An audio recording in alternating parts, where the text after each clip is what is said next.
សួស្តីបងប្អូនទាំងអស់គ្នាដែលកំពុងតាមដានវីដេអូរបស់ខ្ញុំទាំងនៅលើ YouTube និង Facebook ក្នុងថ្ងៃនេះដែរខ្ញុំនឹងបង្ហាញជូនបងប្អូនពីតំបន់សេដ្ឋកិច្ចពិសេសដែលស្ថិតនៅក្នុងខេត្តស្វាយរៀងនៅលើផ្លូវជាតិលេខ1ហើយបងប្អូនទាំងអស់គ្នាបានស្គាល់បាទដល់អញ្ចឹងបងប្អូនទៅតាមដាននៅលើវីដេអូរបស់ខ្ញុំទាំងអស់គ្នាទី1តំបន់សេដ្ឋកិច្ចពិសេស Manhattan ដែលស្ថិតនៅក្នុងក្រុងបាវិតខេត្តស្វាយរៀងប្រសិនបើយើងធ្វើដំណើរពីទីរួមខេត្តស្វាយរៀងប្រវែងប្រមាណ50គីឡូម៉ែត្រនិងមានផ្ទៃដីប្រមាណជាង400ហិកតានិងមានរោងចក្រសហគ្រាសប្រមាណជាង40បាទបងប្អូនអញ្ចឹងទិន្នន័យនេះគឺ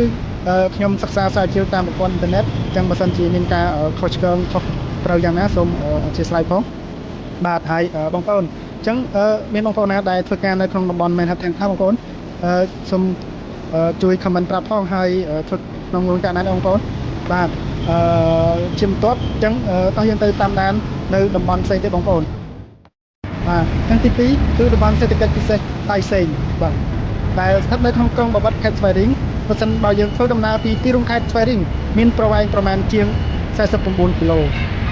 បាទនិងមានផ្ទៃដីប្រមាណជាង200ហិកតានិងមានរោងចក្រសហគ្រាសរួមជាមួយនឹងកំពង់ផែស្ងួតប្រមាណជាង20បាទបងប្អូនចឹងទិន្នន័យបាទបងប្អូនចឹងទិន្នន័យនេះគឺខ្ញុំសិក្សាស្រាវជ្រាវតាមប្រព័ន្ធអ៊ីនធឺណិតអញ្ចឹងបើសិនជាមានការខុសត្រូវនៅចំនួនអីមួយសូមអធិស្ឋានបាទហើយបាទបងប្អូនអញ្ចឹង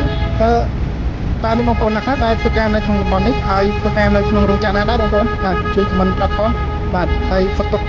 យ៉ាងណាដែរបងប្អូនបាទបងប្អូនអញ្ចឹងតោះទៅតាមដាន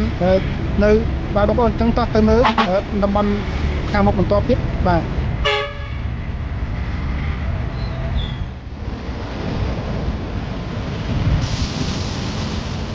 ទី3គឺតំបន់សេដ្ឋកិច្ចពិសេសតៃសេង2បាទបងប្អូនអញ្ចឹងបងប្អូនខ្លះជាស្គាល់ហើយគឺស្ថិតនៅព្រៃផ្ដៅបាទក្នុងក្រុងបាវិតដដែលទេបាទនៅខេត្តស្វាយរៀងយើងហ្នឹងបាទប្រសិនបើបងប្អូនធ្វើដំណើរពីទីរួមខេត្តបាទមានប្រវែងប្រមាណជាង40គីឡូបាទតែមានផ្ទៃដីប្រមាណជាង63ហិកតានិងមានរោងចក្រសហគ្រាសប្រមាណជាង10បាទអញ្ចឹងចំនួននេះគឺខ្ញុំសិក្សាតាមប្រព័ន្ធអ៊ីនធឺណិតបាទអញ្ចឹងបើសិនជាមានលើសឬក៏ខ្វះអីសូមអធិស្ឋានបាទបងប្អូនមួយទៀតបាទបងប្អូនអញ្ចឹងមានបងប្អូនណាធ្វើការនៅក្នុងតំបន់សេដ្ឋកិច្ចពិសេសតៃសេង2ទេបងប្អូនបាទហើយធ្វើការនៅក្នុងរោងចក្រណាដែរបងប្អូនជួយ comment ប្រាប់ផងបាទហើយសុខទុក្ខយ៉ាងណាដែរបងប្អូនបាទអញ្ចឹងតើបងប្អូនទៅតាមដាននៅតំបន់តើបងប្អូនទៅមើលតំបន់ខាងមុខបន្ទាប់ទៀតសេដ្ឋកិច្ចពិសេសនិករាជបាទគេហៅថាឃីងបាទត្រាកនឃីងហ្នឹងបាទហើយនិករាជហ្នឹងដែលស្ថិតនៅសង្កាត់ព្រៃអង្គញក្រុងបាវិតខេត្តស្វាយរៀងបាទបើសិនជាយើងធ្វើដំណើរពីទីរួមខេត្តបាទដែលមានប្រវែងប្រមាណជាង35គីឡូម៉ែត្រមានហើយនឹងមានផ្ទៃដីប្រមាណជាង100ហិកតាបាទនិងមានរោងចក្រសហគ្រាសចំនួនប្រហែល5ប្រមាណ5បាទបងប្អូនចឹងទិន្នន័យនេះគឺបើសិនជាមានការខ្វះឬក៏លើសអីសូមអធិស្ឋានបាទភាសាខ្ញុំសិក្សាស្រាវជ្រាវតាមប្រព័ន្ធអ៊ីនធឺណិតបាទបងប្អូនអញ្ចឹងមានបងប្អូនណាខ្លះដែលធ្វើការនៅក្នុងតំបន់នេះក្រីខ្លះបងប្អូនហើយធ្វើការនៅក្នុងរោងចក្រអីដែរបងប្អូនបាទជួយ comment ប្រាប់ផងបាទហើយសុខទុក្ខយ៉ាងណាដែរបងប្អូនបាទអញ្ចឹងបន្តទៀតតោះបងប្អូនទៅតាមដានទៅមើលតំបន់បន្តទៀតបាទបងប្អូន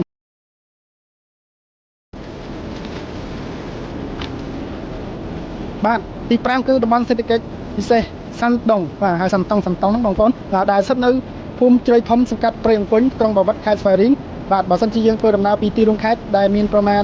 ប្រមាណជា30គីឡូម៉ែត្របាទនិងមានផ្ទៃដីប្រមាណជាង96ហិកតាតែមានរោងចក្រសហគ្រាសប្រមាណជាង10បាទអញ្ចឹងចំនួននេះបើសិនជាមានការខុសឬក៏លើសឬក៏ខ្វះអីសូមអធិស្ឋានបងប្អូនបាទហើយមួយទៀតមានបងប្អូនណាខ្លះដែលកំពុងមើលហ្នឹងធ្វើការនៅក្នុងរោងចក្រសាន់តុងបាទជួយ comment ប្រាប់ផងហើយធ្វើការនៅក្នុងរោងចក្រណាដែរបងប្អូនបាទហើយសុខទុក្ខយ៉ាងណាដែរបងប្អូនបាទអញ្ចឹងបន្ទាប់ទៀតគឺអស់ទៅមើលតំបន់បន្ទាប់ទៀតបងប្អូនបាទ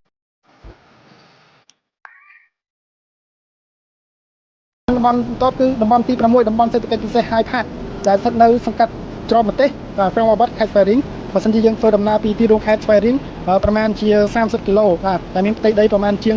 260ហិកតានិងមានរោងចក្រសហគ្រាសជាង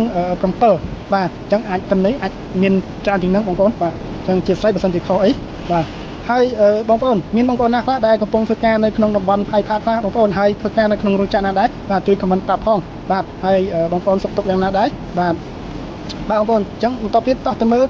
តំបន់បន្តទៀតនៅខាងមុខបងប្អូនអញ្ចឹងទី7គឺតំបន់សេដ្ឋកិច្ចពិសេសបាទគេហៅថារោងចក្រដើមពោហ្នឹងបងប្អូនបាទហើយស្វ័យរៀនហ្នឹងតែស្ថិតនៅឃុំកណ្ដៀងរាយស្រុកស្វាយទៀបបាទខេត្តស្វាយរៀងហ្នឹងបើសិនជាបងប្អូនធ្វើដំណើរពីទីរួមខេត្តដែលមានប្រវែងប្រមាណជាង20គីឡូម៉ែត្របាទហើយនឹងមានផ្ទៃដីប្រមាណជាង120ហិកតានិងមានរោងចក្រសហគ្រាសជាង30បាទបងប្អូនអញ្ចឹងចំនួនផ្ទៃដីនិងចំនួនរោងចក្រសូមបើសិនជាមានការខុសអីសូមអធិស្ឋានបាទដោយសារខ្ញុំសិក្សាស្រាវជ្រាវទេតាមប្រព័ន្ធអ៊ីនធឺណិតបាទអញ្ចឹងអាចនឹងមានលើសឬក៏ខ្វះអីបាទសូមអធិស្ឋានបាទបងប្អូនអញ្ចឹងមានបងប្អូនណាដែលកំពុងធ្វើការនៅក្នុងតំបន់ដាំពោខ្លះបងប្អូនបាទជួយខមមិនប្រាប់ផងបាទហើយធ្វើការនៅក្នុងរោងចក្រណាដែរបងប្អូនបាទហើយសុខទុក្ខយ៉ាងណាដែរបងប្អូនបាទអញ្ចឹងបន្តទៀតគឺទៅមើលតំបន់ទៅខាងមុខទៀតបងប្អូនបាទ